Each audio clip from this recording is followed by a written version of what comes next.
हर रोज एक नई कहानी देखने के लिए चैनल को सब्सक्राइब करें और बेल आइकन दबाना ना भूलें। रोशनी की शादी को करीब 1 महीना ही हुआ था, लेकिन इन दिनों में कांता अपनी बहू से बहुत ज्यादा परेशान हो गई थी, क्योंकि रोशनी को कुछ बनाना नहीं आता था सिवाय मैगी के। अब एक रोज कांता खाना बनाने के बाद अपनी बहू रोशनी को कहती है, बहू खाना बना दिया है, अब किचन का काम कर ले, मैं थोड़े समय के लिए बाहर जा रही हूँ। ठीक है माँ जी, अभी झाड़ू लगाकर कपड़े और बर्तन भी कर देती हूँ। इतना कहने के बाद ही रोशनी अपने काम में लग जाती है। वहीं दूसरी तरफ कांता विमला से मिलने उसके घर जाती है। विमला भी कांता को देखकर कांता से कहती है, अरे कांता, ओहो भाग्य हमारे जो आप यहाँ पधारे। क्या बात है, बड़े दिनों बाद दिखी है। बहू क्या आई, तू तो मेरे घर का रास्ता ही भूल बैठी। अरे क्या बताऊँ विमला बहन, लोग कहते हैं बहू बेटी से घर को सुख मिलता है, लेकिन यहाँ तो उल्टा ही है। जब से मेरी बहू आई है तब से तो और काम हो गया है। क्यों, क्या हुआ कांता? तेरी बहू काम काज नहीं करती है क्या? कोई खाना ही नहीं बनाना आता उसे। क्या बताऊँ मैं तुझे, सुबह शाम खाना बनाती हूँ, तब जाकर वो कोई दूसरा काम करती है। बहुत बुरा लगा कांता सुनकर कि अब इस उम्र में भी तुझे घर का काम करना पड़ रहा है। रोशनी को खाना बनाना नहीं आता था, सिर्फ वो मैगी बनाना ही जानती थी, वो भी स्पेशल वाली मैगी।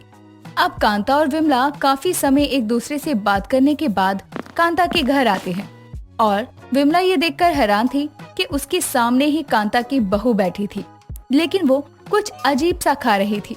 राम राम कांता, ये क्या खा रही है तेरी बहू? कहीं ये चाइना रहकर तो नहीं आई है ना? सांप केचुआ क्या खा रही है? हे भगवान, इस औरत ने मेरे पूरे घर को अशुद्ध कर दिया। अरे माँ जी, आप ये क्या बोले जा रही हैं? सांप केचुआ? कांता बता इसे ये क्या खा रही है और मुझे कह रही है मैं क्या बोल रही हूँ। बहू, हम तेरी ये अजीब सी चीज की बात कर रहे हैं, ये तू क्या खा रही है? मुझसे तो देखी भी नहीं जा रही है। माँ जी, आप लोग कहीं मेरी मैगी की बात तो नहीं कर रहे? मैगी? मैगी? हाँ हाँ मैगी, ये मैगी है, इसे ब्लैक नूडल्स कहते हैं मम्मी जी। ये सुनने के बाद ही विमला अपने सर को पीटते हुए कहती है, ना जाने आज के बच्चे क्या खाते हैं, और आज से पहले तो मैंने ऐसी मैगी देखी ही नहीं है। हाँ, मैंने भी अब तक पीली मैगी ही देखी थी, लेकिन ये काली मैगी? बहू, ये बनती कैसे है? माँ जी, जैसे छोले बनते हैं ना, वैसे ही ये भी बनाए जाते हैं। मैंने चाय पत्ती की पोटली मैगी के उबलते हुए पानी में रखकर। अरे बहू, उसमें कैसा स्वाद? उसमें तो मैगी और भी कड़वी हो गई होगी। आंटी, सबका अपना अपना टेस्ट होता है। किसी को सिंपल मैगी अच्छी लगती है तो किसी को मसाले वाली, और मुझे काली मैगी अच्छी लगती है। काली मैगी देखकर विमला और कांता को बड़ा ही अजीब लगता है, लेकिन वो दोनों बस रोशनी को मैगी खाते देख रहे थे। हालांकि विमला को भी मैगी बहुत पसंद थी, लेकिन वो रोशनी को खाते देखकर कांता से कहती है, कांता, मैं तो 2 टाइम मैगी खाती हूँ, अब तो मुंह को भी ना लगाई जाएगी मेरे से मैगी। एक रोज कांता अपनी बहू को लेकर अपनी बड़ी बहन के घर जाती है, जहाँ जाकर कांता की बहन महिमा कांता से कहती है, कांता, चाय पानी क्या लेगी? अब आई है तो खाना खाकर ही जाइयो। अरे दीदी, खा पी कर निकले थे और तेरा तो हाथ भी टूटा हुआ है, कैसे क्या करेगी? अरे कांता, इस हालत में भी मैं घर का काम काज करती हूँ। और बहू, कैसी है तू? तुझसे तो मैं कुछ पूछना ही भूल गई, तू कुछ खाएगी? ब्लैक मैगी मिल जाती तो मौसी जी, भूख लग रही थी। कौन सी मैगी? काली मैगी? ये कैसी मैगी होती है बहू? ये सब नहीं बनाना आता मुझे, अगर तुझे आता है तो देख ले, बना ला। इतना सुनाने भर की देरी थी और रोशनी महिमा के किचन में जाकर 20 मिनट बाद ही काली मैगी बनाकर लाती है, और अब उस मैगी को कटोरे में लेकर रोशनी हॉल में आती है। बहू, बना लाई काली मैगी, जरा मैं भी देखूं कैसी बनी है। ये देखो माँ जी, बड़ी ही टेस्टी बनी है। राम राम, ये तो केंचुए की तरह लग रही है। बहू, तुझे घिन नहीं आ रही? माँ जी, बस इसका कलर ही तो अलग है, बाकी तो टेस्ट वैसा ही होता है। अब रोशनी देर शाम अपनी सास के साथ घर आती है, और घर आते ही कांता अपनी बहू से कहती है, बहू, तू तो कहीं भी ले जाने के लायक ही नहीं है। क्या जरूरत थी वहाँ दीदी से ये कहने की तुझे काली मैगी खानी है? माँ जी, उन्होंने पूछा तो मैंने बता दिया, क्योंकि आप ही तो कहती हैं बड़ों का दिल नहीं दुखाना चाहिए। हाँ बहू, मेरा और कहना तो तेरे दिमाग में जाता ही नहीं है, लेकिन ये जरूर चला गया। अब तुझसे कोई क्या ही बहस करे। कांता अपनी बहू की काली मैगी खाने की आदत से परेशान थी। वो ना चाहकर भी अपनी बहू को कुछ बोल भी नहीं पाती थी। क्योंकि वो अपनी आदतों से बाज आने वाली नहीं थी। एक रोज कांता अपनी बहू को साथ में हॉस्पिटल लेकर जाती है, जहां कांता तो हॉस्पिटल में टेस्ट करवाने के लिए चली जाती है और उसे काफी समय हो जाता है। तब तक इधर रोशनी अपने घर से बनाई हुई मैगी खोलकर हॉस्पिटल के पार्क में बैठकर खाने लगती है। बेचारी, कपड़े तो अच्छे भले पहने हैं, लेकिन ना जाने क्या खा रही है। ये लो 20 रुपए, कुछ खा लेना। ये मुझे 20 रुपए क्यों देकर गया? क्या मैं इसे भिखारी लग रही हूँ? देखो तो शहर के लोग केचवा खा रहे हैं, जरूर चाइना की होगी। ए बेटी, नाम क्या है तुम्हारा? और तुम इन कीड़े मकोड़ों को क्यों खा रही हो? हम तुम्हें खाना देते हैं, रुको तुम। अरे अम्मा, क्या कर रही हो? मुझे नहीं चाहिए आपका खाना। और आपको मेरा मतलब भिखारी लग रही हूँ या पागल लग रही हूँ? बाप रे बाप, बात तो अच्छे से कर रही है और कपड़े भी अच्छे ही का। खाना नहीं ले रही है तो 10 रुपया ही दे देते हैं। ये लो बेटिया, और खुश रहो। अरे अम्मा, आप तो मेरे गले ही पड़ गई हैं। मैंने कहा ना मैं पागल नहीं हूँ। अरे बेटिया, हम चलते हैं, ना जाने क्या बोल रही हो। इतना बोलकर वो औरत भी रोशनी को 10 रुपए देकर चली जाती है। अब रोशनी अपनी मैगी पर ध्यान देती है और उसे खा ही रही होती है कि तभी एक छोटी सी बच्ची अपनी माँ से कहती है, मम्मा देखो ना, वो आंटी क्या खा रही है, कितनी गंदी सी चीज खा रही है। अरे बेटा, कोई नहीं, पागल औरत होगी। चलो जल्दी वरना डॉक्टर चले जाएंगे। एक्सक्यूज मी, मैं पागल हूँ? आपको किसने कहा? अरे आप तो बिना बात गले पड़ रही हैं। जाइए, मुझे आपके मुंह नहीं लगना। बड़ी आई मुझे पागल बोलने वाली। शक्ल से खुद तो मेंटल हॉस्पिटल के टॉयलेट साफ करने वाली लगती है। अब रोशनी और उस औरत में बहुत लड़ाई होने लगती है और कुछ समय बाद ही कांता भी हॉस्पिटल से आ जाती है और वो रोशनी को लड़ते हुए देखकर उनकी लड़ाई सुलझवाती है। और अब औरत जाते जाते रोशनी को कहती है, क्या पागल औरत है, बिना बात लड़ने आ गई। बताओ, मेरी बच्ची ने सिर्फ यही तो कहा था कि वो आंटी कुछ गंदी सी चीज खा रही है। इसका मतलब बहू, तूने यहाँ वही काली मैगी खाई? माँ जी, मुझे भूख लगी थी तो क्या करती, पर आप भी तो 2 घंटे से यहाँ अंदर हैं। हाँ हाँ बहू, अब तक तो तेरा पेट भूख से कहीं भाग जाता है ना। सब्र नाम की चीज ही नहीं है तुझ में। माँ जी, आप अभी भी मुझे ही सुना रही हैं। पहले तो लोगों ने मेरा दिमाग खराब करके रखा हुआ है। तेरी हरकतें ही ऐसी है, जिस वजह से तू खुद का दिमाग खुद ही खराब करती है, साथ में दूसरों का भी करती है। काली मैगी की वजह से रोशनी का खूब मजाक बन चुका था, लेकिन अब वही गांव की औरतें रोशनी को कांता के साथ देखकर कांता से कहती हैं, क्या आप इसकी माँ हैं? हमें तो मालूम ही नहीं था। हम तो इसको पागल समझ के 10 रुपए भी दे दिए ताकि ये केचुआ ना खाए, लेकिन ये अब भी पैसा लेके घूम रही है। लाओ दो हमको, ये हमारे काम आएगा। बहू, तो कितनी भीख मिली तुझे? माँ जी, वो ये काली अब से नहीं खाऊंगी।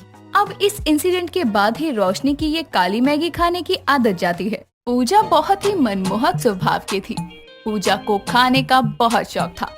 एक दिन वो अपने कमरे में बैठकर खा रही थी कि तभी उसकी माँ अर्चना आकर कहती है, तू कमरे में अकेली बैठकर क्या कर रही है? शाम हो गई, जब मेरे लिए चाय बना दे। माँ, मैं चाय के साथ सैंडविच भी बना दूँ? बहुत मन हो रहा है खाने का। मुंह में पहले से ही भर रखा है और अभी तुझे और भरना है? कुछ नहीं बनाना, जब बस मेरे लिए चाय बना ले आ। माँ प्लीज ना, मेरा मन बहुत हो रहा है, सच में बनाने दो ना। अच्छा ठीक है, बना ले, लेकिन तेल ही मत भर दियो, समझी? पूजा अर्चना को मनाकर सैंडविच बनाने किचन में चली जाती है और थोड़ी देर में वो चाय और सैंडविच बना लेती है और बाहर हॉल में अपनी माँ के साथ खाने लगती है कि थोड़ी देर में पूजा की सहेली दीपंशी आती है और वो दोनों को ऐसे खाता देखकर कहती है, लगता है बिल्कुल सही समय पर आई हूँ। गरम गरम चाय और सैंडविच, आए हाय, मजा ही आ गया। हाँ बिल्कुल, आ खड़ी क्यों है बेटा, बैठ आकर। ये तेरे हाथ में क्या है? कुछ देने आई है या लेने आई है? तूने ये आने वाली है इसलिए तो सैंडविच नहीं बनाया ना, कहीं तुम दोनों सहेली मिलकर पार्टी करने वाली हो। अरे नहीं आंटी जी, मैं तो यहाँ पर ब्रेड रोल देने के लिए आई थी। आज घर पर ही बनाए थे तो सोचा आप लोगों को भी खिला दूं। दीपंशी के ब्रेड रोल देने के बाद जैसे ही पूजा उसको टेस्ट करती है तो अपने हाथ को चाटते हुए कहती है, अरे हाय, मजा आ गया। आज तक मैंने ऐसी यम्मी चीज कभी नहीं खाई। बहुत ही टेस्टी है। कैसे बनाए? हाँ, तुझे तो सभी अच्छा लगता है। अभी तक सैंडविच खाने का मन था तो सैंडविच अच्छा लग रहा था, अब ब्रेड रोल खा लिया तो जुबान यहाँ फिसल गई। तेरी जुबान का कोई ईमान धर्म है कि नहीं? माँ, जुबान नहीं, इंसान का ईमान धर्म होता है। और सच में मैंने तो अपनी लाइफ में कभी इतनी टेस्टी चीज नहीं खाई। लो आप भी खाकर देखो ना। नहीं, मुझे नहीं खाना, तू खाइए। अच्छा तुम दोनों बातें करो, मैं बाजार जा रही हूँ, मुझे सामान लाना है। ठीक है। अच्छा दीपंशी तू बताना कैसे बनाई है, बहुत ज्यादा टेस्टी है, मुझे भी सीखनी है। दीपांशी पूजा को ब्रेड रोल बनाने की रेसिपी बता देती है और थोड़े ही दिनों में पूजा ब्रेड रोल बनाना सीख भी लेती है। एक रोज ब्रेड रोल बनाकर वो खाने लगती है। कई दिनों तक वो रोज ऐसे ही खाती है। कुछ दिनों बाद वो ब्रेड रोल बनाकर उसको पैक करके अपने बॉयफ्रेंड अनिकेत के पास जाती है और उससे कहती है, ये लो खाओ और खाकर बताओ कैसे बने हैं। अरे वाह यार, ये तो सच में बहुत अच्छा है। कहाँ से लाई हो? चलो वहीं खाने चलते हैं। मैंने खुद बनाए हैं अपने हाथों से, मानते हो ना? मुझे भी कितना अच्छा खाना बनाना आता है। हाँ मानना तो पड़ेगा, वाकई बहुत ही अच्छा बना है ये। जब से मैंने ये ब्रेड रोल खाए हैं ना, मेरी जुबान से तो इसका टेस्ट जा ही नहीं रहा है। मैं तो रोज खाती हूँ। तुम पागल हो, ऑयली चीजों को रोज रोज नहीं खाना चाहिए, तबीयत खराब हो सकती है। अभी तुमने खुद खाए हैं ना, इतने टेस्टी लग रहे हैं ब्रेड रोल। तो कोई इंसान बिना ब्रेड रोल खाए कैसे रह सकता है? ये बात कैसे भूल गया मैं। पूजा को कोई बात समझाने के लिए दिमाग की जरूरत है और उसके पास दिमाग तो है ही नहीं। इतना बोलकर वो दोनों वहाँ से खा पी कर चले जाते हैं। कुछ ही दिनों बाद अनिकेत और पूजा अपने अपने घरों में शादी के लिए बात करते हैं। दोनों के घर वाले शादी के लिए मान जाते हैं और कुछ ही दिनों बाद दोनों की शादी हो जाती है। शादी के बाद पूजा ससुराल को अच्छे से संभालती है, लेकिन उसकी ब्रेड रोल खाने की आदत नहीं जाती। वो आए दिन ब्रेड रोल बनाती, खुद भी खाती और अपनी सास सुनंदा को भी खिलाती।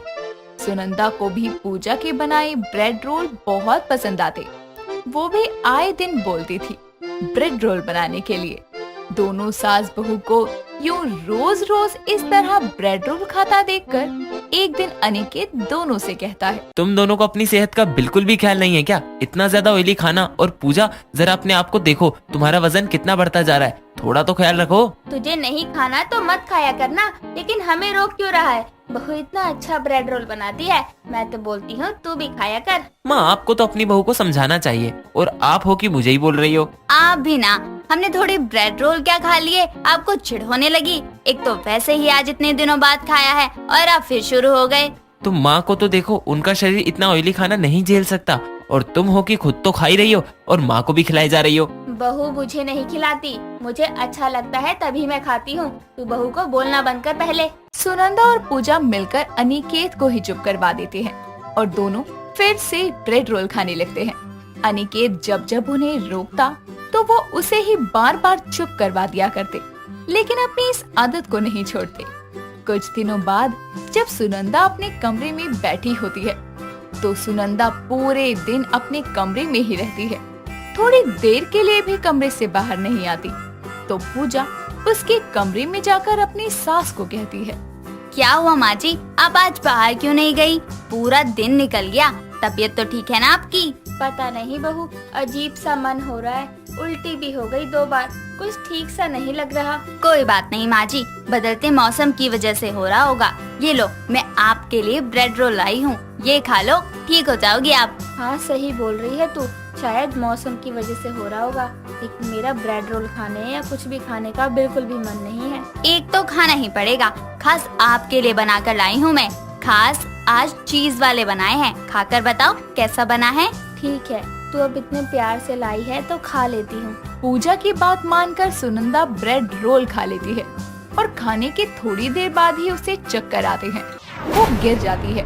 पूजा परेशान होकर सुनंदा को हॉस्पिटल ले जाती है, जहाँ सुनंदा का चेकअप होने लगता है। कुछ देर में अनिकेत भी हॉस्पिटल आता है और पूजा से कहता है, देख लिया तुमने, आज तुम्हारी वजह से माँ की ये हालत है। मैं तुम्हें हमेशा मना करता था, लेकिन नहीं, तुम्हें तो अपनी ही चलानी है ना। अगर मेरी माँ को कुछ भी हुआ तो मैं तुम्हें कभी माफ नहीं करूँगा। लेकिन मेरी वजह से क्या हुआ? मैंने तो कुछ भी नहीं किया। दोनों बातें कर ही रहे थे कि थोड़ी देर में डॉक्टर सुनंदा का चेकअप करके बाहर आता है और बोलता है, आपकी माँ जी के शरीर में कार्बोहाइड्रेट की मात्रा बहुत बढ़ गई है, जिसके कारण इन्हें अब बीपी की शिकायत हो गई है। ब्लड प्रेशर के मरीजों को आलू का सेवन कम मात्रा में करना चाहिए, अधिक सेवन करने से समस्या और बढ़ सकती है। देख लिया तुमने, मैं तुम्हें मना करता था ना, अब भी बोल दो कि तुम्हारी क्या गलती है। मुझे नहीं पता था, आलू भी हमारी सेहत को नुकसान पहुंचा सकता है। डॉक्टर साहब, मेरी माँ ठीक तो हो जाएगी ना? कोई घबराने वाली बात तो नहीं है ना? आपको इनका बहुत ध्यान रखना पड़ेगा, इनके खाने पीने का, दवाई का, तो ये कुछ ही समय में ठीक हो जाएंगी। डॉक्टर की बात सुनकर पूजा को अपनी सारी गलती समझ में आती है और अनिकेत पूजा सुनंदा के पास जाकर सारी बात बताते हैं और पूजा बोलती है, मुझे माफ कर दो, मैंने आपकी बात को ना मानकर बहुत बड़ी गलती की। बहू, इसमें तेरी गलती नहीं है और मैं भी तो अनिकेत की बातों को अनसुना करती थी। और बेटा, तू बहू से नाराज मत हो, किसी को क्या पता था कि ऐसा कुछ हो जाएगा। ठीक है माँ, लेकिन अब पूजा को आपका बहुत ध्यान रखना पड़ेगा। पूजा को अपनी गलती समझ में आती है। वो सबसे माफी मांगती है और ब्रेड रोल बनाना और खाना बंद कर देती है। साथ ही अपनी सास का बहुत अच्छे से ख्याल रखती है। कुछ दिनों बाद उसकी सास ठीक हो जाती है, जिसके बाद पूजा लिमिट में ही ब्रेड रोल खाया करती। दोस्तों, अगर आपको ये कहानी पसंद आई तो इसे लाइक करें, शेयर करें और कमेंट करके बताएं कि कहानी में आपको सबसे अच्छा क्या लगा।